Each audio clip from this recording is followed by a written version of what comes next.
بسم اللہ الرحمن الرحیم۔ شہاب الدین جب خاموش ہوا تو حماد نے کہا، کیا میں اس جنگ میں شامل ہونے کی سعادت حاصل نہ کر سکوں گا جس کے لیے آپ نے یہاں پڑاؤ کر رکھا ہے؟ میں آپ سے وعدہ کرتا ہوں اس جنگ میں حصہ لینے کے بعد میں اپنے گھر جانے کے بجائے سیدھا ہندوستان کا رخ کر لوں گا۔ شہاب الدین نے بلا توقف کہا، تمہیں اس کی اجازت ہے؟ ناصر الدین اور حماد دونوں سلطان کے خیمے سے باہر نکل کر اس جگہ آئے جہاں وہ لشکر پڑاؤ کیے ہوئے تھا جسے وہ ہرات سے لے کر آئے تھے۔ ناصر الدین گھوڑے سے اتر کر اپنے خیمے میں چلا گیا جس کے گرد مسلح پہرہ دار کھڑے تھے۔ حماد نے ناصر الدین کے خیمے سے دائیں طرف ایک خیمے کی تناب سے اپنے گھوڑے کو باندھ دیا اور خود وہ اس خیمے میں داخل ہوا۔ اندر اس کا چھوٹا بھائی حارث اس کا انتظار کر رہا تھا۔ حماد کو دیکھتے ہی حارث نے پوچھا، اخی، سلطان سے آپ کی ملاقات ہوئی؟ حماد اس کے سامنے بیٹھتا ہوا بولا، ہاں، میں سلطان سے مل چکا ہوں، میں اس جنگ میں حصہ لینے کے بعد ہندوستان کی طرف روانہ ہو جاؤں گا۔ حارث نے چونک کر پوچھا، اور میں؟ حماد نے مسکراتے ہوئے کہا، تم سلطان کے لشکر میں ہی رہو گے، اگر تم خلوص و جان فشانی سے کام کرو تو نام پیدا کر سکتے ہو۔ حارث خاموش ہو گیا، پھر اس نے خیمے کے کونے میں ڈام کر رکھا ہوا کھانا نکالا اور تھوڑی دیر بعد دونوں بھائی اکٹھے بیٹھے کھانا کھا رہے تھے۔ دوسرے روز سپہر کے قریب شہاب الدین اور خوارزم شاہ کے لشکر ایک دوسرے کے سامنے صف آ رہا تھے۔ دونوں کے درمیان ایک معمولی سرحدی تنازع تھا جو قطب الدین ایبک کی گرفتاری کے بعد اب ایک ہولناک جنگ کی صورت اختیار کرنے لگا تھا، اور اب ایک کھلے میدان کے اندر دونوں حکمرانوں کے لشکر ایک دوسرے کے سامنے کھڑے تھے۔ شہاب الدین نے اپنے لشکر کے میمنہ کا سالار اپنے چچا زاد بھائی ضیاء الدین کو بنایا، میسرہ کا کماندار اس کا بھائی محمود، اور قلبی لشکر خود سلطان کے پاس تھا۔ وہ لشکر جو ہرات سے کمک کے طور پر آیا تھا اسے مقدمۃ الجیش کی صورت دی گئی تھی، اور اس کا سالار سلطان کا بانجا اور ہرات کا والی ناصر الدین تھا۔ حماد اور حارث بھی ہراول دستوں میں شامل تھے۔ سلطان اور ناصر الدین کے درمیان یہ طے پایا تھا کہ جب جنگ اپنی عروج پر ہوگی ناصر الدین اپنے ہراول دستوں کے ساتھ اس جگہ حملہ آور ہوگا جہاں خوارزم شاہ نے پڑاؤ کر رکھا تھا، اور وہاں سے قطب الدین کو رہا کرانے کے بعد جنگ کے میدان سے دور ہٹتا ہوا محفوظ مقام پر چلا جائے گا۔ جنگ شروع ہونے سے پہلے ہی ناصر الدین نے 3000 سیدھا جوان حماد کی کمان میں کر دیے تھے، اور اس کے ذمہ یہ لگایا تھا کہ وہ عین اس جگہ شب خون مارے گا جہاں قطب الدین ایبک گرفتار ہے اور اسے اٹھا کر لے آئے گا۔ جب دونوں حکمرانوں کے مابین جنگ شروع ہوئی، ناصر الدین نے فوراً پڑاؤ کی حفاظت کرنے والے دستوں پر حملہ کر کے ان کا دھیان اپنی طرف کر لیا۔ اس سے تھوڑی دیر بعد حماد نے اپنے 3000 ساتھیوں کے ساتھ اس جگہ شب خون مارا جہاں قطب الدین ایبک کو رکھا گیا تھا۔ رسد و خوراک کے انگنت خیموں کے درمیان قطب الدین ایبک لوہے کے ایک مضبوط پنجرے کے اندر بڑی تکلیف دہ زندگی گزار رہا تھا۔ حماد اپنے ساتھیوں کے ساتھ وہاں پہنچا تو اس نے قطب الدین کو اس پنجرے سے نکالنا چاہا، لیکن اس کی ہر کوشش ناکام ثابت ہوئی، کیونکہ پنجرہ لوہے کی اس قدر مضبوط سلاخوں کا بنا ہوا تھا جنہیں توڑا نہ جا سکتا تھا، اور اس کا جو چھوٹا سا کھڑکی نما دروازہ تھا وہ ایک مضبوط قفل سے بندھا ہوا تھا۔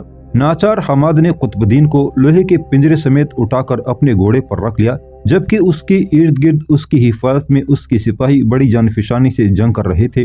ناصر الدین کو جب خبر ہوئی کہ قطب الدین کو رہا کر لیا گیا ہے تو اس نے پڑاؤ پر حملے بند کر دیے اور حماد کے ساتھ آ ملا۔ اس کے بعد انہوں نے ایک لمبا کعبہ کاٹا اور جنگ میں مصروف اپنی لشکر کی پشت پر چلے گئے تھے۔ وہاں قفل توڑ کر قطب الدین کو اس اذیت سے رہائی دلائی گئی۔ پنجرے سے باہر نکل کر قطب الدین کا حماد سے تعارف ہوا، پھر وہ حماد سے بغلگیر ہوا اور ممنونیت سے کہا، تم نے مجھے نئی زندگی دی ہے، کبھی وقت آیا تو میں تمہیں تمہارے اس احسان کا صلہ ضرور دوں گا۔ اس کے بعد قطب الدین اپنے واقف کار لوگوں سے ملنے لگا تھا۔ سلطان شہاب الدین کو جب قطب الدین کی رہائی کی خبر ملی تو اس نے جنگ بند کرا دی اور اپنا پڑاؤ اٹھا کر رات کی تاریکی میں اپنے لشکر کے ساتھ وہ اپنی دارالحکومت غزنی کی طرف روانہ ہو گیا تھا، جبکہ حماد سلطان اور ناصر الدین کے کہنے پر وہیں سے ہندوستان کی طرف کوچ کر رہا تھا۔ سلطان شہاب الدین نے اپنی لشکر کے ساتھ دریائے آمو کا کنارہ چھوڑا۔ پہلے وہ مشہد آیا، وہاں سے ہرات ناصر الدین کو اس کے لشکر سمیت سلطان نے ہرات میں چھوڑا، اور وہاں ایک شب قیام کرنے کے بعد وہ اپنے حصے کے لشکر کو لے کر جنوب مشرق کے رخ پر آگے بڑھا۔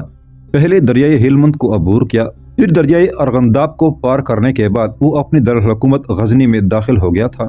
حماد دریائے آمو کے کنارے مشرق کی طرف سفر کرتا رہا۔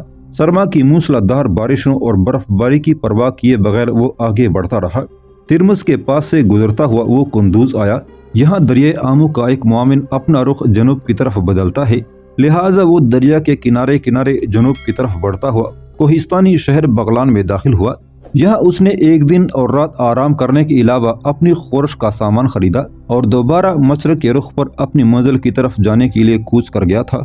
دیر اور سیدو کے درمیانی حصے سے اس نے کوہستان ہندوکش کے بلند سلسلے کو عبور کیا اور وادی بیجور میں داخل ہوا۔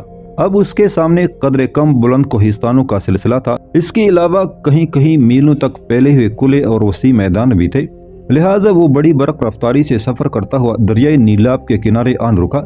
موسم سرما کی لگاتار بارشوں کی وجہ سے دریائے نیلاب ان دنوں طوفانی سیلاب کی حالت میں تھا، اور پھر وہاں سے اوپر یا نیچے دور دور تک کوئی پل بھی نہ تھا جس سے وہ دریا کو پار کر سکتا۔ اس کے علاوہ دریا کے کنارے جہاں آ کر وہ رکا تھا سنسان جنگل تھا، اور وہاں زیادہ دیر قیام کرنا بھی خطرناک تھا، لہٰذا اس نے طوفانی دریا کو عبور کرنے کا فیصلہ کر لیا تھا۔ حماد نے گھوڑے کی زین سے لٹکتے ہوئے رسے کھولے اور انہیں آپس میں گانٹے دے کر دریا کے پاٹ سے بھی چوڑے رسے کی شکل دے دی تھی۔ پھر اس نے اس رسے کا ایک سرا دریا کے کنارے ایک پتھر سے باندھ دیا اور دوسرا سرا اس نے اپنی کمر سے باندھ لیا تھا۔ دوبارہ وہ اپنے گھوڑے کے پاس آیا اور خرجین کے اندر سے اس نے اپنا آہنی پنجہ نکالا اور گھوڑے کی زین سے ایک اور رسا کھول کر پنجے کے نچلے حصے کے کنڈے میں باندھ دیا۔ پھر وہ دریا کے کنارے آ کر کھڑا ہو گیا اور اپنے آہنی پنجے کو ہوا کے اندر گول چکر میں لہرا کر خوب زور سے اس نے دریا کے اندر پھینکا، اور پھر آہستہ آہستہ جب اسے اپنی طرف کھینچا تو آہنی پنجہ دریا کے اندر پتھریلی چٹانوں میں کہیں پھنس گیا تھا۔ حماد نے رسے کو زور سے کھینچ کر اس کی پختگی کا اندازہ لگایا، پھر وہ دریائے نیلاب کی بھپری ہوئی لہروں کے اندر کود گیا اور آہنی پنجے سے بندھے ہوئے رسے کی مدد سے وہ اس چٹان پر جا کھڑا ہوا جس کے اندر لوہے کا وہ پنجہ اٹکا ہوا تھا۔ اس چٹان کے اندر سے اپنا پنجہ نکالنے کے بعد اس نے پہلے کی طرح اسے لہرا کر دریا کے اندر اور آگے پھینکا، اور 3-4 بار رسے کو مضبوط سمتوں میں پھینکنے کے بعد وہ اپنے اس آہنی پنجے کو ایک اور چٹان کے اندر پھنسانے میں کامیاب ہو چکا تھا۔ اس طرح اپنے آہنی پنجے کی مدد سے پانی کے اندر ڈوبی ہوئی مختلف چٹانوں سے ہوتا ہوا وہ دریا کے دوسرے کنارے پہنچ گیا تھا۔ وہاں اس نے ایک بار پھر اپنے پنجے کو خوب زور سے لہرا کر دریا کے کنارے کی طرف چٹانوں پر پھینکا۔ پہلی ہی کوشش میں پنجہ ایک چٹان میں اٹک گیا اور حماد رسے کی مدد سے دریا نکل کر کنارے پر چڑھ گیا۔ سب سے پہلے اس نے اپنا پنجہ علیحدہ کیا اور پھر کمر کے ساتھ بندھا ہوا رسہ اس نے دریا کے کنارے ایک درخت کے ساتھ باندھ دیا تھا۔ اب اس کے طویل رسے کا ایک سرا دریا کے اس پار پتھر سے بندھا ہوا تھا اور اس طرف اس نے اسے ایک مضبوط درخت کے ساتھ باندھ دیا تھا، اور یوں رسہ دریا کے اس کنارے سے اس کنارے تک پورے پاٹ پر پھیل گیا تھا۔ حماد نے پنجے کا رسہ لپیٹ کر اپنی کمر سے باندھ لیا اور رسے کی مدد سے وہ دریا کے اس کنارے آیا جہاں اس کا گھوڑا بندھا ہوا تھا۔ پتھر کے ساتھ بندھا ہوا اس نے رسہ کھولا اور اسے اپنے گھوڑے کی زین سے باندھ دیا، پھر گھوڑے پر سوار ہوا اور اسے دریا میں ڈال دیا۔ گھوڑا چونکہ رسے کے ساتھ بندھا ہوا تھا لہٰذا وہ بآسانی تیز لہروں میں بہتا ہوا دوسرے کنارے پر جا چڑھا تھا۔ وہاں جا کر اس نے رسے کا دوسرا سرا کھولا، سارے رسوں کو علیحدہ کر کے دوبارہ زین سے باندھا۔ کمر سے بندھا ہوا آہنی پنجہ رسے سمیت اس نے اپنے گھوڑے کی زین میں ڈال دیا اور دوبارہ اپنے سفر پر روانہ ہو گیا تھا۔ نانگا پربت کے بلند اور طویل کوہستانی سلسلے کو عبور کرنے کے بعد حماد راستے میں بہت کم قیام کرتا ہوا آگے بڑھتا رہا۔ جھیل ولر کے پاس سے گزرنے کے بعد اس نے اپنا رخ قدر جنوب مشرق کی طرف کر لیا اور یوں پیر پنجال اور جھیل ڈل کے درمیان سے ہوتا ہوا وہ طوفانی انداز میں آگے بڑھتا رہا۔ راستے میں دریائے بھت یعنی دریائے جیلم اور چناب کو اس نے اپنے آہنی پنجے کی مدد سے اس طرح عبور کر لیا جس طرح اس نے دریائے نیلاب کو کیا تھا۔ چمپا کے راستے میں وہ مدھیہ پردیش میں داخل ہوا، یہاں اس نے اپنا رخ جنوب کی طرف کر لیا اور کوہستانوں کے اندر سے گزرتا ہوا وہ دریائے سرسوتی کی طرف بڑھنے لگا تھا، جہاں سلطان شہاب الدین کی ہدایت پر سب سے پہلے اسے قصبہ بھیم سین میں اس بدری ناتھ سے ملنا تھا جس کا اصل نام ابو الفتح تھا اور جو سلطان کا ایک جاسوس تھا۔ ایک روز دوپہر سے ذرا پہلے دریائے سرسوتی کی طرف کوہستانی سلسلے کے اندر قصبہ بھیم سین کی طرف جانے کے لیے حماد اپنا گھوڑا سرپٹ دوڑا رہا تھا۔ ایک دم زور سے بھاگیں کھینچ کر اس نے گھوڑے کو رک جانے پر مجبور کر دیا تھا۔ کوہستانی سلسلے کے گہرے سناٹے کی دبیس چاؤں میں طوفانی لہروں کی طرح پیچ و تاب کرتی ہوئی ایک انسانی چیخ بلند ہوئی تھی، جیسے کسی انسان کو بیل گائے کی طرح ذبح کیا جا رہا ہو۔ حماد وہاں رک کر کچھ سوچنے لگا تھا کہ اندیشوں سے بھرپور، ہراساں اور پریشان کر دینے والی وہ آواز ایک بار پھر اس کی سماعت سے ٹکرائی۔ حماد نے اپنے گھوڑے کو ایڑ لگا کر اسے ایک طرف بڑھانا چاہا تھا، لیکن گھوڑا وہیں کڑے کڑے اپنی ٹانگیں اٹھا کر بری طرح ہنہنانے لگا تھا۔ ایک بار پھر وہ مضطرب کر دینے والی جگر آشوب آواز ابھری، پھر کچھ ایسے انداز میں آہستہ آہستہ ڈوبنے لگی جیسے کسی پر کسل اور ماندگی طاری ہو گئی ہو۔ اپنے گھونسلے سے بٹکے ہوئے اس طائر کی مانند جو اپنے آشیاں کو تلاش کرتے کرتے تک کر کہیں گر گیا ہو۔ حماد نے اپنے گھوڑے کی گردن تپتپاتے ہوئے پیار سے کہا، بے دل نہ ہو، حوصلہ رکھ، مضبوط ہو جا اور خوف نہ کھا۔ شاید اس اجنبی سرزمین میں قدرت کی طرف سے تیرا میرا یہ پہلا امتحان ہے۔ حماد نے آواز کی سمت گھوڑے کو ایڑ لگا کر اسے سرپٹ دوڑا دیا۔ تھوڑی دیر بعد اس نے ایک بار پھر اپنے گھوڑے کو روک لیا اور فوراً گھوڑے سے کود گیا۔ کوہستانوں سے گری ہوئی وادی میں اس کے سامنے ایک جوان آدمی خون میں لت پت ایک لاش کی طرح پڑا ہوا تھا۔ حماد نے آگے بڑھ کر دیکھا، وہ ایک کوڑیل اور خوبصورت ہندو جوان تھا۔ حماد نے اس کی سانس کا جائزہ لیا، وہ زندہ تھا، شاید وہ بے ہوش تھا اور بڑی مشکل سے سانس لے رہا تھا۔ حماد اپنے گھوڑے کے پاس آیا، زین سے بندھی ہوئی چاگل اتاری اور تھوڑا تھوڑا کر کے سارا پانی اس زخمی ہندو جوان کے چہرے پر چھڑک دیا اور پھر وہیں کڑے ہو کر اپنے کام کے رد عمل کا اظہار کرنے لگا۔ چند ساعتوں بعد اس جوان نے آنکھیں کھولی اور حماد کی طرف دیکھتے ہوئے اس نے پوچھا، اے انسان، تو کون ہے؟ چہرے اور لباس سے تو مسلمان لگتا ہے۔ حماد نے اس کی بات کاٹتے ہوئے کہا، پہلے تم کہو، تم کون ہو اور تمہاری یہ حالت کس نے بنائی ہے؟ اس نے کراہتے ہوئے کہا، میرا نام یشپال ہے اور میں اپنی بہن کے ساتھ نگر کوٹ کی طرف جا رہا تھا کہ ہمارے دشمنوں نے ہمارا تعاقب کر کے ہم پر حملہ کر دیا اور میری بہن کو چھین کر لے گئے۔ وہ مجھے مردہ سمجھ کر چلے گئے ہیں۔ تم میرے لیے دیوتا بن کر آئے ہو۔ میں تمہیں تمہارے خدا اور رسول کا واسطہ دے کر بنتی کرتا ہوں کہ میری بہن کی عزت بچاؤ۔ یشپال خاموش ہو گیا، شاید اس پر پھر غشی طاری ہو گئی تھی۔ حماد نے دیکھا جہاں یشپال پڑا تھا وہاں گھوڑوں کے انگنت سموں کے نشانات تھے۔ حماد نیچے جھک کر بڑے غور سے سموں کے ان نشانات کا جائزہ لینے لگا تھا۔ اتنے میں یشپال کی آواز اس کی سماعت سے پھر ٹکرائی، تم اپنے چہرے اور جسمانی ساخت سے مجھے بلوان اور مہا شکتی کے مالک لگتے ہو، یقیناً تم ان سے میری بہن کو بچا لو گے۔ شاید میں زیادہ دیر زندہ نہ رہ سکوں۔ سنو، میں تمہیں اپنی بہن کی نشانی بتاتا ہوں۔ وہ دراز قد اور ایک حسین ترین لڑکی ہے، اس کی خوبصورتی ہی میرے اور اس کے لیے مصیبت بنی ہوئی ہے۔ سنو دیوتا، اس کے ماتھے پر جھومر، ہاتھوں میں کنگن، گلے میں ہنسلی، کانوں میں کرن پھول، اس کی مہندی رچی پتلی پتلی مخروطی انگلیوں میں سونے کا چھلا بھی ہے۔ اور حماد نے اس کی بات کاٹتے ہوئے کہا، میں پہلے تمہاری زندگی بچاؤں گا، اس کے بعد تمہاری بہن کو تلاش کروں گا۔ تم فکر نہ کرو، میں ان کے گھوڑوں کے سموں کے نشانات بغور دیکھ چکا ہوں۔ اب وہ زمین کی پاتال میں اتر جائیں تب بھی میں انہیں تلاش کر لوں گا۔ یشپال نے کپ کپاتی آواز میں کہا، تم میری فکر نہ کرو، میں اب زندہ نہ رہ سکوں گا، تم میری بہن کو بچاؤ ورنہ وہ لوگ اسے۔ یشپال پھر خاموش ہو گیا کیونکہ ایک بار پھر اس پر غشی طاری ہو گئی تھی۔ حماد فوراً حرکت میں آیا، اپنی خرجین سے مرہم پٹی کا سامان نکال کر پہلے اس کے سارے زخموں پر دوا لگا کر پٹیاں باندھی، پھر یشپال کو اٹھا کر اس نے اپنے گھوڑے پر ڈالا، خود بھی سوار ہوا اور اس رخ پر وہ اپنے گھوڑے کو سرپٹ دوڑانے لگا جس طرف ان گھوڑوں کے سم جاتے تھے جن کے نشانات وہ وہاں غور سے دیکھ چکا تھا۔ 5-6 میل کی مسافت طے ہو گئی تو یشپال پھر ہوش میں آیا اور حماد سے پانی مانگا۔ حماد کا مشکیزہ خالی تھا، لہٰذا پانی کی تلاش میں اس نے اپنے گھوڑے کی رفتار اور تیز کر دی۔ 1.5 میل کا فاصلہ اور طے کرنے کے بعد حماد کو ایک مندر کے سنہری کلش دکھائی دیے۔ وہ گھوڑے کو بڑی تیزی سے اس طرف دوڑانے لگا۔ تھوڑی دیر بعد وہ ایک بہت بڑے مندر کے سامنے تھا۔ پہاڑ کے دامن میں بنے ہوئے اس مندر کی عمارت بہت بڑی تھی جس کے سامنے پانی کا ایک بہت بڑا ہاؤس تھا جس کے کنارے چھوٹی سی ایک کھٹیا تھی۔ اس کھٹیا کے پس منظر میں مندر کے بالکل ساتھ ایک اور عمارت تھی جو شاید پنڈتوں کا آشرم تھا۔ تالاب کے کنارے ایک پنڈت بیٹھا ہوا تھا۔ حماد اس کے قریب ہی اپنے گھوڑے سے اترا۔ جب وہ اپنی چاگل لے کر ہاؤس کی طرف بڑھا تو یشپال نے کراہتے ہوئے کہا، دیوتا، میں تک گیا ہوں، مجھے بھی نیچے اتارو، ذرا سستا لوں گا۔ حماد نے اسے اپنے دونوں بازوں میں لے کر نیچے اتارا اور ایک پتھر کی ٹیک لگا کر اسے بٹھا دیا۔ دوبارہ وہ اپنی چاگل لے کر ہاؤس کے کنارے آیا اور وہاں بیٹھ کر پانی بھرنے لگا۔ اچانک کنارے پر بیٹھے ہوئے پنڈت کی نگاہ اس پر پڑی اور اس نے جل کر کہا، وہ امانش یعنی جانور، ٹھہر جا، کیوں جل گندا کرتا ہے؟ حماد نے اس کی طرف کوئی دھیان نہ دیا اور اپنی چاگل میں پانی بھرتا رہا۔ پنڈت غصے میں بلک آتا ہوا قریب آیا اور حماد کی ران پر اپنے پاؤں کی ایک سخت ٹوکر مارتے ہوئے کہا، تو کون ہے ملچ؟ کیا تو نہیں جانتا یہ پوتر جل صرف پنڈتوں کے لیے ہے؟ قبل اس کے حماد کچھ کہتا، یشپال نے غصے کا اظہار کرتے ہوئے پنڈت سے کہا، مہاراج، کیوں ایک لٹیا جل کے لیے لڑتے ہو؟ اپنی چاگل بھر کر حماد کڑا ہو گیا اور قہر آلود نگاہوں سے پنڈت کی طرف دیکھنے لگا۔ پنڈت ابھی تک غصے میں تھا اور کپ کپاتی آواز میں پھر بولا، کمینے انسان، تم مجھے مسلمان لگتے ہو، تم نے پاپ کیا ہے، میں تجھے اس اپمان کی کڑی سزا دوں گا۔